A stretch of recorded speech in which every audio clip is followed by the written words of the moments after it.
ගෑණියෙක් වඳයි කියන වචනය අහන්න මොන තරම් බයයිද.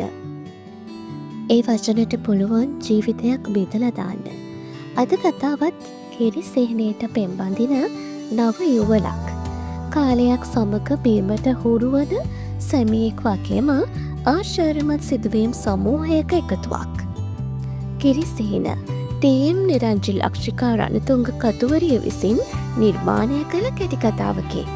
කතාවට කලින් මතක් කරනවා තාමත්වා කෙටිකතා විමන අපේ YouTube channel එක සබස්ක්‍රයිබ් කරලා නැත්නම් දැන්ම සබස්ක්‍රයිබ් කරන්න. බැයි උඹට බැරි මට දරුවෙක් දෙන්න. දැන් ඔබව කසාද බැඳලාම අවුරුදු 5ක් වෙන්න ආවා. මගේ තැහැට නොපෙනී ඵලයන්. මගේ යාළු ඔක්කොටම දැන් මාස 4 අවුරුද්ද ළමයි ඉන්නවා. උඹට බැරි වුණා තවම මට දරුවෙක් දෙන්න. තව කොච්චර කල් ඉන්නවදම මට දරුවෙක් නොදී.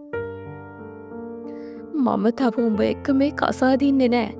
මීට වඩා දික් කසාද වෙලා තව කෑණියෙක් කන්නවා. ඇයි බැරි තොට මට ළමයෙක් දෙන්න.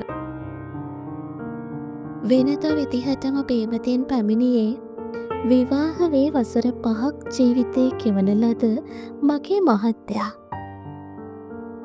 සුපුරුදු විදියටම මත්ගදහු ළඟම වැඩියෙන් හමන්නටුනා.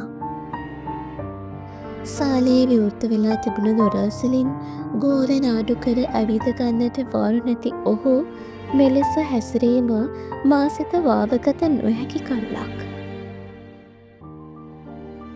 ඕනහෙට වෙයම් බැල්ලියේ නොන්ද ගෑණි. ඔහු වැටේවයයි යන පිය ඇතැතිව මා ඔහුට සවියක් වීමට ඔහුගේ දෑතෙන් අල්ලගන්නට ලංවුණා. අනේ දෙයන සිහියෙන් ගෙතරන්නකෝ. ඔයට ප්‍රශ්නයක් තියෙන දරුවෙක් නැතිකට නම් මට දරුවෙක් හදන්න බෑ. මොකක්ද ප්‍රශ්නය කියලා අපි ඩොක්ට කෙනෙක් අවට යමු. දැන් තාක්ෂණය කොච්චර තියවුණුද? කට්ටවහගෙන පලයම් බං. උඹේ දොස්තර උපාදිය තියන් පල ගිහින් ඔය පුලබ්බක් ගෙනෙන් කන්න. ඒකවත් රහට ඔල තියෙනවද දන්නේ නෑ. හිතේ ඉපදෙන වේදනාව සඟවා ගන්නට කොච්චර උත්සාහ කරත් ගැහැණියක් ලෙස මං අසාර්ථක වුණා.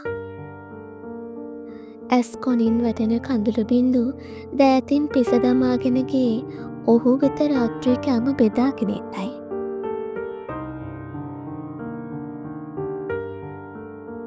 අනේ දෙයනේ මෙයා මුලින් කිව්වේ අපිට බබෙක් හිටියත් එකයි නැත්තම් මේ ලංකාවේ ඕනි තරම් දෙමව්පියෝ හිමි දරුවෙක් කරන් හදාගමු කියලා.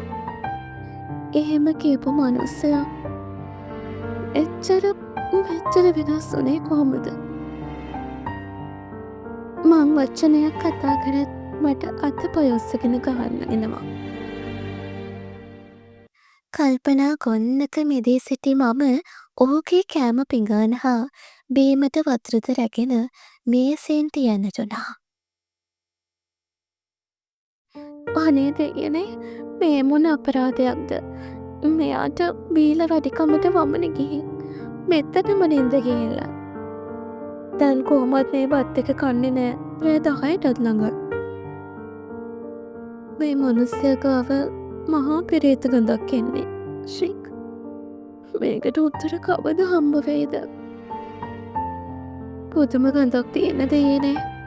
අද පඩි දවස නේද? පර්ස් එකේ රුපියල් 5000ක් විතරයි තියෙන්නේ. කොහොනික් වා. මෙයා කාටවත් ණය වෙලත් නෑනේ. මෙහෙම කටවාන් හිටියොත් හිඟන කමටම වැටෙනවා. හරි මහත්තයා දැන් නිදා ගන්නකෝ. හෙට උදේ මං ඇත්ත නැත දැනගන්නවා. මම එහෙම හිතන කමන් ඔහුගේ කමිසය කලවලා අයින් කරලා කලසමේ බෙල්ට් එකද කලවලා සරමකට මාරු කරලා බාත්රූම් එක ළඟට රැගෙන ගොස් අතපය මූණකට සබන් දාලා සෝදලා කාමරේ ඇඳට ගොස් දාලා ෆෑන් එකද ඔන් කරලා එළියට ආවා. මටත් වමනට එනවා. දෙයනේ ඔළුවත් රිදෙනවා. මෙහෙම තෙල් බෑමේ වාස් කරන්න ඕනේ. මම එහෙම හිතලා මොප් එක ගෙනත් ටයිල් එකම පිරිසිදු කරා. මහරෑ මැත්ති වුණත් රෙදි ටික හෝදලා දාලා හෙට අදින රෙදි ටික මැද්දා. බඩගින්නක් තිබ්බත් කෑමට නම් පිළියක් තිබ්බෙම නෑ. එක අතක් නොදැනීම යවුනේ මගේ කුස තුළට. වේදනාව සඟව ගන්න නොහැකි තැනම ගන්නකට අවික් සීතලීම පුටුවකට වෙලා ඉඳගත්තේ තෙරගන්නම දෙයක් නැති තැන. වෙලාව 12ටත් ළඟයි. අනේ මං කවත් අම්ම කෙනෙක් වෙන්නේ. අනේ දෙයනේ. මම හැමදාම බුදුන් වැඳලා ප්‍රාර්ථනා කරේ මට දරුවෙක් දෙන්න කියලා. මට දරුවෙක් හදන්න වාසනාවක් නැද්ද? එහෙම නැත්තම් මගේ දරු පැටිය මේ ලෝකෙට එන්න තව කල් තියෙනවද? මේ වෙලාවේ මේ ප්‍රශ්නේ කියන්න මට මගේ කියලා කවුරුත් දැනෙන්නේ නැහැ. මං කාටද කියන්නේ මේවා? දවස කෙවල මම බලන් ඉන්නේ. එක රැයක් හරි ආදරෙන් ගෙවන්න. ඒත් මගේ ජීවිතේ කරුමික මගේ මහත්තයා එන්නම වෙනස් වෙනවා. ජීවිතේ මොන ප්‍රශ්න ආවත් කවදාවත් තනි කරන්නේ නෑ කිව්ව එයා අද මාව එයාගේ ජීවිතේ හරි ඉක්මනින් අයින් කරන්නත් හිතලා. අනේ පක්තිනි අම්මේ ජීවිතේ එක පාරක් හරි මට අම්මා කෙනෙක් වෙන්න අවස්ථාවක් දෙන්න. හැනෝ කඳුලින් හිටිපන්ගේ මහත්තයාගේ කෑ ගැහිල සත්තට. කඳුළු ටික පිහදාගෙන ඉක්මනින් දොරවාගෙන මං කාමරයට ගියා. ඇයි මහත්තයෝ ඔයාට මොනවද ඕනේ? මගේ ඔළුව රිදෙනවා ඉන්න බෑ යකෝ. ඔහොම ඉන්න මම බැන්ඩෝල් එකක් අරන් එන්නම්. මම එහෙම කියලා කුස්සියට ගියේ දෙහි එකක් හදන්න. ලුණු පොඩ්ඩක් දාලා දෙහි ගෙඩියක් මිරිකගෙන ඉක්මනින් ආවා. කෝක අතාරින්න? ඉන්න බෑ බං මට ඔළුව රිදෙනවා.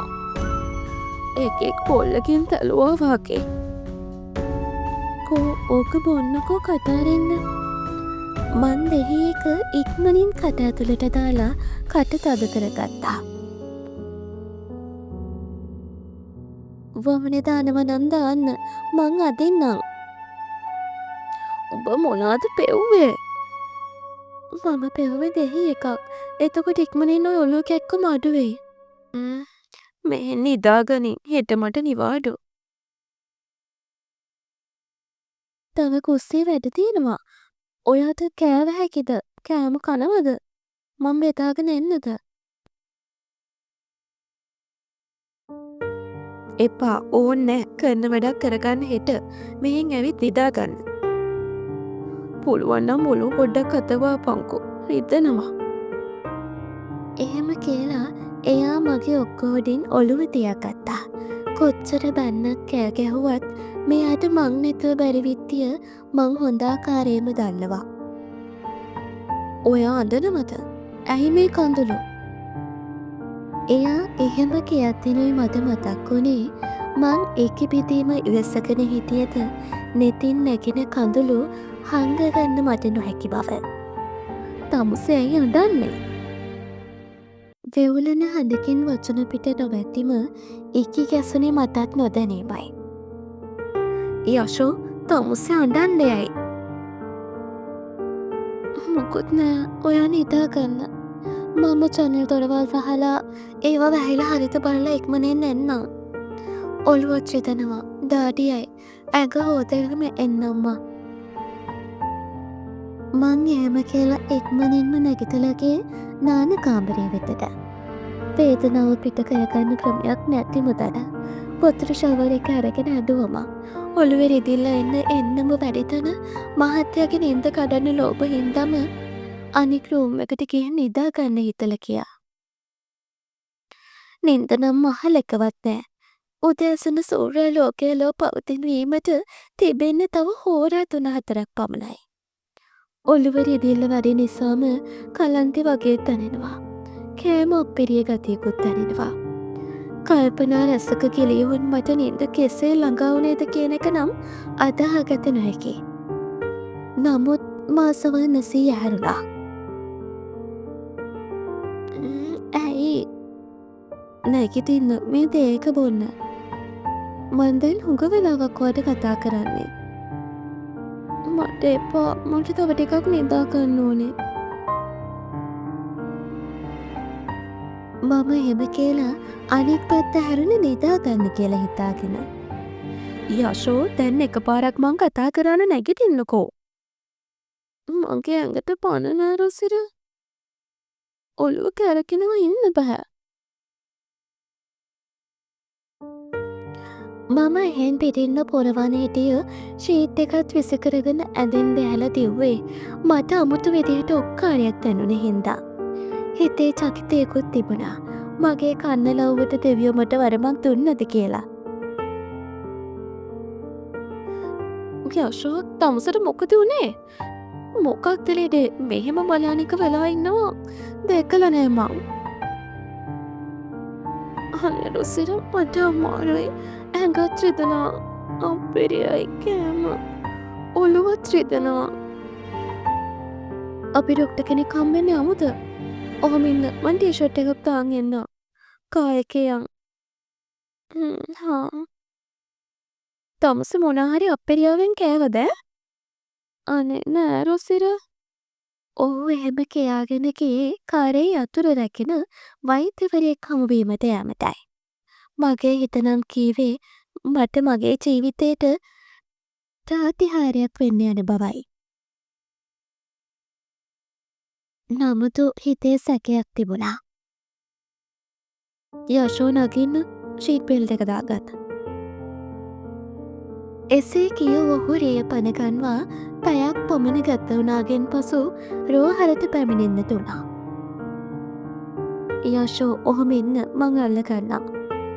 ඔහු එහෙම කියා මාහට ඇවිද ගන්නට හයියක් වුණා. ඔයා බීල වෙඩිගතේ කිව්වට ඔයා මට ආදරේ නේද රොසිර? මගේ හිතේට මෙමුණ වේමොයි ප්‍රශ්නයයි. ඔය මහත්තයයි සර් මගේ වයිෆ්ට පොඩ්ඩක් අසනීපයි. බෙහෙත් ටිකක් ගන්න ආවේ. හරි එහෙනම් ඇතුළට යන්න.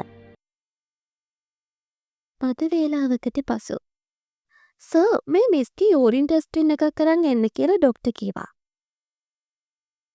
Thank you. යශෝ යූරින් ටෙස්ට් එකක් කරන් එන්නලු. එහෙමද? ඉන්න මං එකක් කරන් එන්නම්. මොකක්ද? SAG එකක්ද? ඕ. මං මෙතන ඉන්නම්. අනේ දෙයනේ මට සුබ දෙයක් අහන්න ලැබේවා කියලා ප්‍රාර්ථනා කරේ තුරුරුවන් ගුණ මතක් කරලමයි. යශෝ මෙහෙන් අරන් ආවා.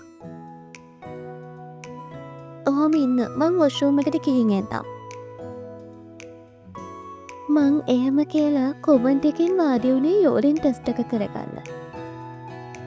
අනේ දෙයනේ මේක නිල් පාට වෙන්න. අනේ මට අම්මා කෙනෙක් වෙන්න ඕනේ. මිස් ටෙස්ට් එකේ රිපෝට් එක ගන්න එන්නලු. හරි. එහෙම කියලා රොසිර මාව අල්ලගෙන ගියේ ඩොක්ටර් ගාවට. පේෂන්ට්ගේ නම එක මොකක්ද? යශෝදා සකුන්තල ආරච්චි. එතකොට වයස 26 ලබනවා ඩොක්ටර්.